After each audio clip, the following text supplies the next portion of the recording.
But first, we examine the state of our once great nation, Democrats' America, constant crisis.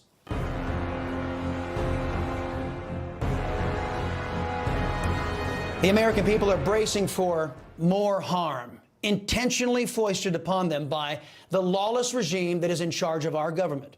Americans, especially Latino communities on the border, will once again bear the brunt of the America Last policies that now rule Washington with an iron fist.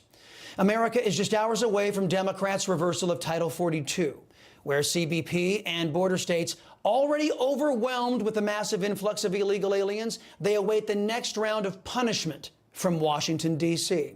According to government estimates, between 10 to 13,000 illegal aliens will invade our nation across that border every day. Multiple states already declaring a state of emergency, an unnecessary and illegal emergency that is caused by lawless Democrat policies and fully funded by the Senate Republicans. We go live now to border correspondent Jaeson Jones in Mission, Texas, where the Lone Star State, one of the Democrats' favorite targets, is bracing for the worst. Afternoon, Jaeson.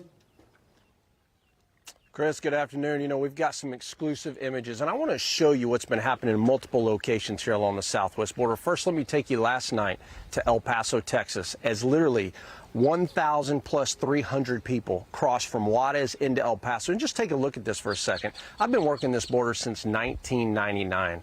I've never seen a line like this as long as the eye can see here. This was taken by law enforcement, wanting the American people to see just how bad it is. And as you're watching these images, just remember one thing. These are the give-ups. This doesn't include the runners or the drug smugglers who are also moving through that area. Now, yesterday, we also had the opportunity to fly in Texas, just outside of Brownsville, with the elite Texas Department of Public Safety's Aircraft Division. And we looked down, and you could see just people pouring in from Matamoros into Brownsville, Texas. But the other part of this is that this camp that you're seeing here and the trash and debris, you know, Chris, the lens really doesn't capture just what you can see with the eye, how bad it really is there, as people are getting ready to flood into this country even more than what have been there. So I just want to say, as Title 42 is fixing to end here, a wave of people is fixing to hit us, because in those camps, Chris, they have been staging for months for 42's end, and now they're about to surge into the U.S. Back to you. Yeah, Democrats setting up a whole bunch of environmental destruction because of their policies. You know, because of Joe Biden and his enablers like Nancy Pelosi, Chuck Schumer, Mitch McConnell, and John Cornyn, law enforcement, as you know, is going to have their plates full with all this. What are they telling you their biggest concern is, Jaeson? You know, it's interesting at the federal level, these Border Patrol agents, I've never seen people so frustrated. I've never seen it. They are more frustrated with their leadership and the lack of leadership, being transparent with the American people as to what they're going through and what they're seeing. Because we have to embed with law enforcement in Texas to illuminate this. Federal level, they will not show it and allow media to be with them. So their frustration is there. At the state level, you know, the state of Texas here is being overrun, and there is a lot of frustration in the federal government's absence to do what needs to be done to protect this state and protect what's coming through that impacts the American people. And so the frustrations are different at different levels. Yep. Jaeson, as a Texan, I can attest that we are targets of the Biden regime. Live from Mission, Texas, Jaeson Jones, thank you very much. We appreciate the time. The Department of Homeland Security scrambling to play cleanup on their disastrous policies. Secretary Alejandro Mayorkas announcing the re-implementation of Title 8. Watch. Let me be clear.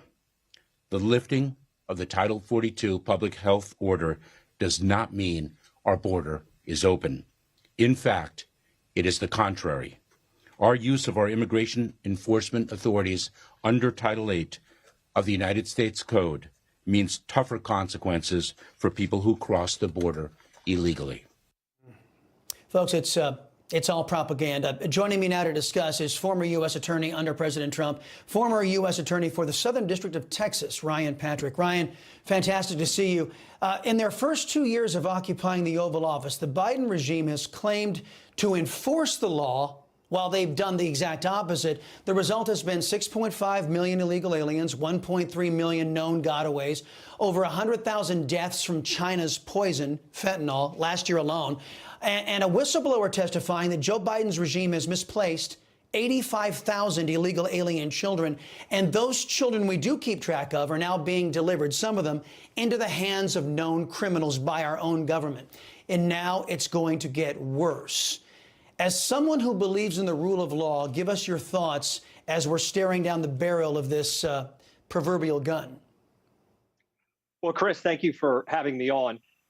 Back in March of 2019, Jay Johnson, who was the Secretary of Homeland Security under President Obama, said when there were more than 1,000 encounters, not gotaways, but encounters, that was a bad day. And he couldn't imagine 4,000 a day. To him, that was an absolute crisis. Chris, we've had 4,000 encounters a day on the southwest border every month since March of 21. And what's very interesting is, and I saw some of what Secretary Mayorkas said earlier today, that they're working back to Title VIII and they're going to re-implement that. Well, they've been doing it, but they have all these Title 42 apprehensions that they've just sort of been allowed, they've just been allowed to do their thing. Well, the system is going to have to absorb those. And if they're going to start paroling basically everyone they catch immediately into the country, what that's going to do to the existing backlog of immigration cases is going to be staggering, Chris. I have not heard anybody talk about this, but there's 1.8 million pending cases in immigration courts right now. Chris, 5 years ago, that was like just over 500,000. I think in 2017 was the first time that number ever got over 500,000. And what happened is in the last couple of years during COVID, in 2020 and 2021, the immigration court system and the bureaucracy just didn't clear any cases, but people kept coming over. And I'm incredibly familiar with where Jaeson was standing, and particularly the 5 southernmost counties in Texas. Those were part of my district. Look, Chris, the men and women of Border Patrol have an amazing job, a very difficult job, and I know them. I've been on the water with them. I've been on horseback with them. I've been on night patrols with them. I've been through all the facilities you see on TV. And Chief Ortiz, who I knew when he was the number 2 in the Rio Grande Valley, he's now the head of Border Patrol. He's got his work cut out for them. And I know the men and women of Border Patrol can do it, but they've got to have the help from Washington. And this is potentially only going to get worse.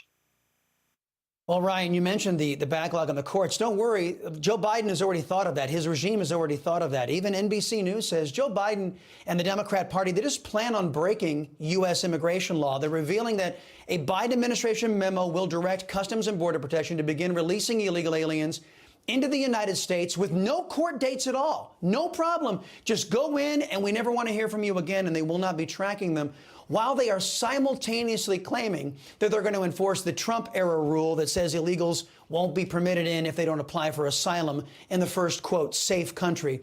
Do you have any reason to believe that Joe Biden's regime will follow through after he's been lying to the American people about illegal immigration for the last 2 years? Well, Chris, depending on how the next election goes, this problem may not be Joe Biden's. And that's what really is complicating. Even people who are given court dates, those court dates are for a summer or 2 away, depending on where in the country they're paroled to. So this is going to be someone else's mess to clean up in 2 or 3 years, most likely. And that is just what's creating just more and more of a backlog and more of a problem. Because what happens is when someone is apprehended and they claim asylum, and back up there too, it is in many countries from Central and South America, it's single-digit percentages that actually make it to a successful asylum claim. They fall off all along the way. I saw the Secretary say earlier today that they're going to, within 30 days, people who don't get an asylum claim, they're going to be removed within 30 days. Well, only about 20% fall off immediately because their claim has no merit and they don't make it right. But there's all of these legal steps that the aliens can go through making their asylum claim, and it can take years. So this is messaging by this administration, making it sound like there's going to be enforcement, but really it's kicking the can another couple years down the road when these folks are going to have to be found. Their cases are actually going to have to be heard by an immigration judge. I mean, they are hiring more immigration judges. We've got double than we had 5 or 6 years ago, but it's not enough. And to say they've had 2 years to get ready for this just seems disingenuous from what I know about the border and where I sat for 3.5 years as the U.S. attorney. And what I've not heard at all from a criminal enforcement standpoint is there's been no messaging on, well, we're going to ramp back up to the numbers that we were prosecuting illegal entries and illegal reentries like we were before COVID. When I was U.S. attorney, Chris, I had a courthouse in Laredo. I was responsible for Laredo, McAllen, Brownsville, and Corpus. And basically every morning we had the courtrooms packed to the gills with people sitting in there in their muddy boots and muddy clothes from the night or the 2 days before that had been apprehended on the border and were there to face their charges for an initial illegal entry. It's primarily a misdemeanor, but it gets that process going. We know who they are. And if they come back, those charges can accelerate. And I don't have a lot of confidence that Homeland Security is going to allow Border Patrol to refer as many people as they can to the U.S. Attorney for prosecution. Right. Me either. And you know what? 90% of the current batch of illegal aliens that have been let in by Joe Biden and his regime, 90% do not qualify for asylum. Ryan Patrick, thank you very much for the visit, my friend. I appreciate it.